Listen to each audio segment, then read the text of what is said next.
সমকামিতার জন্য আল্লাহ তাআলা একটি পুরো শহরকে ধ্বংস করে দিয়েছিলেন। এই ঘটনাটি লূত আলাইহিস সালামের সময়ের ঘটনা। লূত আলাইহিস সালামের জাতির মানুষগুলো সমকামিতায় লিপ্ত ছিল।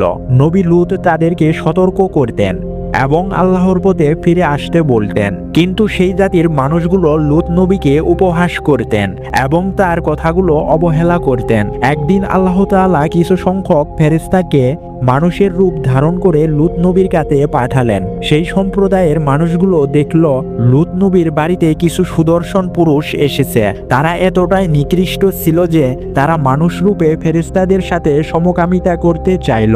তখন আল্লাহ তাআলার আদেশে ফেরেশতাগণ সেই জাতির মানুষের চোখ অন্ধ করে দিলেন এবং লূত নবীকে বলল, তুমি তোমার পরিবার নিয়ে শহর থেকে তাড়াতাড়ি চলে যাও, কেননা আল্লাহর গজব আসতে চলেছিল।